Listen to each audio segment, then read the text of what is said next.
I consider myself very lucky to live in a time where being an artist is accessible to nearly everyone. Whether you're a 3D artist like myself using software like Blender or Unity, you're making illustrations on your tablet, or even just painting in your room. If you have the desire to create, there is no shortage of ways to express yourself, and getting started has never been easier. However, with this discourse about art accessibility, and specifically within the digital arts, it's usually followed by comments like, getting your work out there has never been easier. It's a leveling of the playing field. Anyone from anywhere can gain notoriety and make a career. Your work has the possibility of being seen by millions. And this is all very true. The internet has brought people from all backgrounds and locations unexpected careers and fame. But what I think is criminally underlooked is the promotion of improving your daily life through an artistic practice. Digital art accessibility is almost always linked with increased visibility, fame, forwarding of one's career, or even worse, becoming a content creator. There is an ever-present air of your artistic practice as the start of something big. Self-directed learning is a beautiful thing, and I am a massive, massive proponent of it. But we are hounded by influencers, startup success stories, and wannabe CEOs telling us that if we watch their videos and buy their courses, we too can also become rich and successful.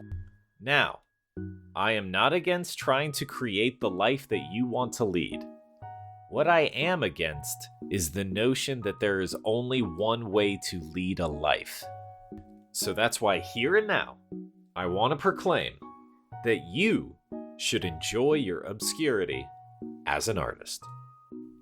Before we go any further, I acknowledge that making a public video about obscurity may seem hypocritical.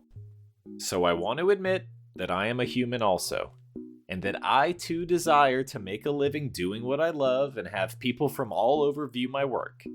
I confess. But I am doing this for two reasons. One, to help those who feel that because their work was not successful, whether it be financial or otherwise, that it is somehow a failure. Secondly, I want to make this video as a reminder for myself in the future. This video is essentially a conclusion to my short film devlog series. The very few of you who have been following along might be interested to know that my short film, Psychic Sauna, is complete, and I have started to submit it to film festivals and show it to friends and family. I have no idea what will happen with the short, nor do I have any idea of how many people will see it or if anyone will even like it. So I'm making this video as a reminder to be okay with that uncertainty and place no expectations on my art. About 3 years ago, I was having a conversation with an Uber driver, and yes, I will talk to my Uber drivers if they talk to me. We got into a conversation about art, and she told me that she wanted to sing. But she said, I don't think it would be worth it to start singing if I didn't eventually make any money off of it. That always stuck with me. Mainly, for one, I love singing and take every opportunity to do so. As someone who regularly goes to karaoke, I am willing to lose money for the opportunity to sing. The other reason it stuck with me is because I felt an immense sadness hearing her say that, because I understood where she was coming from. For many years at the start of every project, before I had even set pen to paper, I was already thinking about the end product. The project was complete. The adoring public congratulated me on being a one-of-a-kind genius, which gave me the validation I needed, the happiness I sought, and the money I deserved. When I was inevitably brought back to Earth, tortured with the burden of actually making art, I was bitter. I wasn't enjoying the process. I begrudgingly toiled away with my art with the knowledge in the back of my head that this was it. this was going to be the project that takes off. I have been making art consistently for over a decade and a half. I have worked in many mediums and have gotten rather good at finishing projects. Perhaps that's why, at the time of this writing, my How to Finish Blender Projects Using a Development Pipeline video has a whopping 896 views, making it within the top 5 most successful things I have ever done. And don't get me wrong, the other 4 on that list aren't much more impressive. Videos with hundreds of views and a couple of songs that might barely be breaking 1,000 listens after nearly a decade of them having been released. Many of these projects I spent anywhere from 6 months to over a year on, usually working on them daily. I would be lying if I said that when these underperformed in comparison to whatever expectations I had in my head, I wasn't a little depressed. With hindsight, I realized that some of those projects are deserving of their lack of success. Others, I think, deserved more. But at the end of the day, it's not up to me. Sure, I can promote things, pay for advertising, share it with people, but no amount of exposure can force connection. That connection is between the art and the viewer. I have no say in it. The part that I did have a say in, the creative process, as it were, was ruined by my expectations that I had placed on the work. I robbed myself of the joy of creating in the moment for the idea of a perfect, unreachable future. No amount of success or positive reception could have ever made that experience worthwhile. It was only within the last couple years that I really began to enjoy my obscurity as an artist. When there's no one waiting for your art, you're free to take your time and figure things out. It's in those moments when you're figuring things out that you grow as an artist. And when you grow as an artist, that's when you grow as a person. I've come to understand so much about myself, both good and bad, through my artistic practice. What do I think about when I'm working? What subjects come up again and again? What things flow easily and what things cause me to get frustrated? These questions are far more valuable than, will this be successful? Is this a good portfolio piece for jobs? Will I be able to support myself off of this? These questions remove any control from your situation. When we feel like we have no control, we tend to feel trapped. Artists do their best work when they have room to explore and wander, letting the influence find us. When you're in obscurity, the only outside influences you have are the ones that you choose to let in.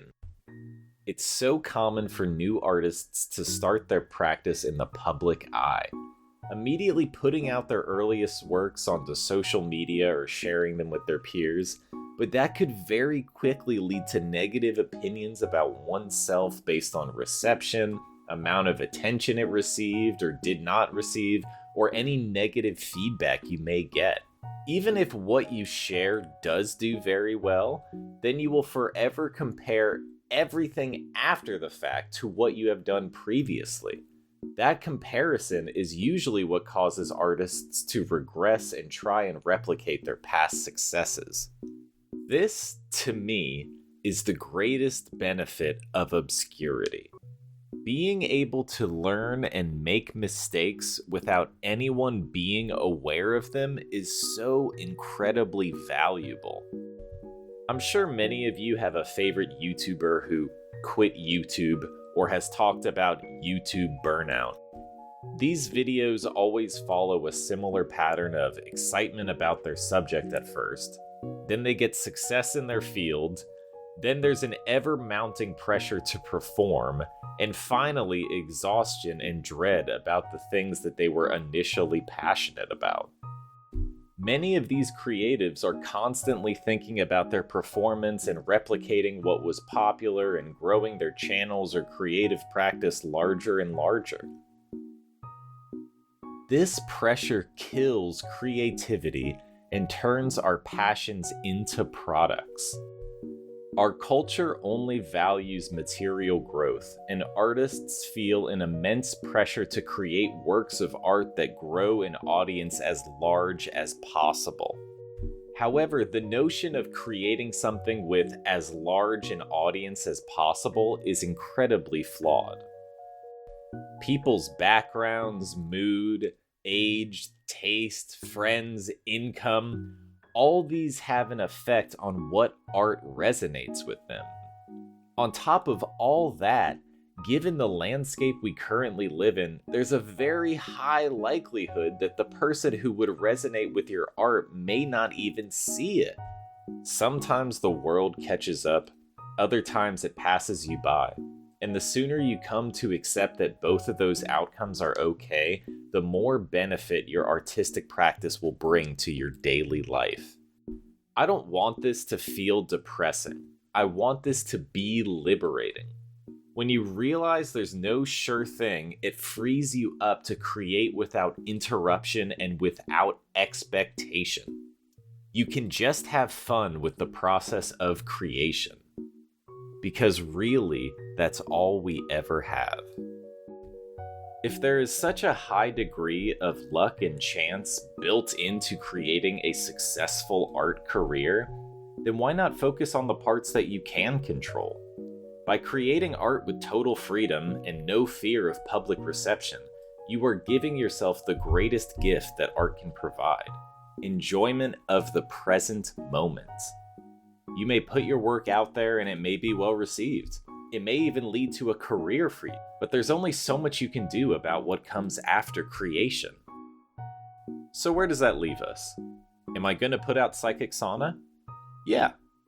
Will I try my best to share it and show it to as many people as possible? Yeah. Do I hope for the best? Of course. But it is my goal to have no expectations about what is best for me. Every project has its own life cycle, and the exciting part about releasing something is that you have no idea where it will lead you. So I'm not worried about success, and neither should you. Because there are far greater things that a work of art can lead to. Maybe a work of art causes you to meet your new best friend. Maybe it allows you to become a part of a subculture that you never imagined you'd come in contact with. Or at the very least, maybe it gives you something to look forward to after work. These are the things that make life bearable. So thank you for watching. As I mentioned, I will be releasing Psychic Sauna in the near future. But in the meantime, I'm having fun making these videos and would like to continue showing the projects that I'm working on. So if you'd like to see more of these projects, feel free to subscribe. Thanks!